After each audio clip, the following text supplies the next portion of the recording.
જય શ્રી કૃષ્ણ ફ્રેન્ડ્સ, આજે આપણે બાળકોને લંચ બોક્સમાં પણ આપી શકીએ અથવા તો આપણે જમવામાં કંઈ હળવું ખાવાનું મન હોય તો ફટાફટ બની જાય એવો વ્હાઈટ પુલાવ બનાવવાના છીએ।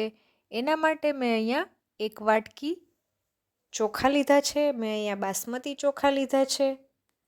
એને આપણે એક વાસણમાં લઈ લેશું અને પાણી ઉમેરી અને સારી રીતે ધોઈ લેવાના છે। ચોખાને આપણે 2-3 વખત પાણી ઉમેરી અને ધોઈ લેશું। ચોખા ધોવાઈ જાય પછી આપણે એમાં પાણી ઉમેરી અને 1 કલાક માટે પલાળી રાખવાના છે। ચોખાને 1 કલાક માટે પલાળી રાખવાથી ફટાફટ ચોખા ચડી પણ જશે અને મોટા બનશે સરસ। ત્યાર પછી મેં અહીંયા વેજીટેબલ્સ લીધા છે। મેં અહીંયા ડુંગળી, ગાજર, કેપ્સિકમ અને વટાણા લીધા છે। તમે ઈચ્છો તો બીજા કોઈ પણ વેજીટેબલ્સ પણ લઈ શકો છો। આ એક હેલ્ધી રેસીપી છે। હવે આપણે ગેસ ઉપર એક કુકર લેશું। એમાં 1 ચમચો તેલ અને 1 ચમચો ઘી ઉમેરશું। ગરમ થાય એટલે એમાં ખડા મસાલા, લવિંગ, તજ, સૂકા લાલ મરચાં અને તમાલપત્ર ઉમેરી દેશું। ત્યાર પછી અડધી ચમચી જીરું અને ½ ટીસ્પૂન હિંગ ઉમેરી દેશું। હવે આપણે એમાં ઝીણી સમારેલી ડુંગળી ઉમેરી દઈએ। મેં મીડિયમ સાઇઝની 2 ડુંગળી લીધી છે। હવે સારી રીતે મિક્સ કરી લેશું। તમે અહીંયા તેલ ઘીના બદલે ખાલી તેલ પણ લઈ શકો છો, પણ ઘી ઉમેરવાથી ટેસ્ટ સરસ આવે છે। હવે આપણે એમાં ગાજર, કેપ્સિકમ અને વટાણા ઉમેરી દેશું। મેં અહીંયા અડધું ગાજર, 1 કેપ્સિકમ અને થોડા વટાણા લીધા છે। હવે સારી રીતે મિક્સ કરી લઈએ। વેજીટેબલ્સ તમે તમારી રીતે વધારે ઓછા લઈ શકો છો। હવે આપણે એમાં સ્વાદ અનુસાર મીઠું ઉમેરી દઈને સારી રીતે મિક્સ કરી લેશું। અહીંયા તમે મકાઈના દાણા પણ ઉમેરી શકો છો।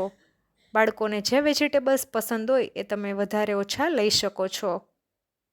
ત્યાર પછી આમાં મેં કાજુના ટુકડા કરીને રાખ્યા હતા એ ઉમેરી દઈશ। સારી રીતે મિક્સ કરી લઈએ। વેજીટેબલ્સને આપણે 2 મિનિટ માટે ચડવા દેવાના છે। 2 મિનિટ થાય પછી આપણે જે ચોખા પલાળીને રાખ્યા હતા 1 કલાક માટે એમાંથી આપણે પાણી નિતારી લેવાનું છે। પાણી નિતારી અને પછી જ આપણે વેજીટેબલ્સમાં ચોખાને એડ કરશું। આમ કરવાથી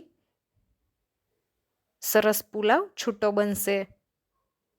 એટલે પાણી હંમેશા નિતારીને જ પછી ચોખા એડ કરવાના। હવે ફરીથી આપણે 1 મિનિટ માટે ચડવા દેશું। 1 મિનિટ થઈ જાય ત્યાર પછી આપણે જે વાટકીના માપથી ચોખા લીધા હતા એ જ વાટકીથી 3 ગણું પાણી લેવાનું છે અને અડધા લીંબુનો રસ ઉમેરી દેશું। લીંબુના રસની જગ્યાએ તમે આમચૂર પાવડરનો ઉપયોગ પણ કરી શકો છો। જો તમે હજુ સુધી મારી ચેનલને સબસ્ક્રાઈબ ના કરી હોય સબસ્ક્રાઈબ કરી દેજો અને બાજુની બેલ આઇકન પર ક્લિક કરવાનું ભૂલશો નહીં। હવે આપણે ઢાંકણ બંધ કરી મીડિયમ ગેસ ઉપર 4 થી 5 વિસલ થવા દેશું। 4 થી 5 વિસલ થઈ ગઈ છે। હવે આપણે ઢાંકણ ખોલી અને ચેક કરી લઈએ। સરસ આપણા ભાત ચડી ગયા છે। તો હવે આપણે એક સર્વિંગ પ્લેટમાં લઈ લેશું। પહેલાં સારી રીતે મિક્સ કરી લઈએ। તો તમે જોઈ શકો છો આપણો પુલાવ કેટલો સરસ છૂટો છૂટો બન્યો છે। તો આ એક હેલ્ધી રેસીપી છે કેમ કે આમાં વેજીટેબલ્સ તમે ઉમેરો છો એટલે એક બાળકો માટે પણ જે ન ખાતા હોય એના માટે પણ સારી રેસીપી થઈ જાય છે। તો એક વખત ચોક્કસથી ટ્રાય કરો અને કમેન્ટ કરીને જણાવો કે રેસીપી કેવી લાગી। ફરી મળીશું નવા વિડીયો સાથે, ત્યાં સુધી આવજો।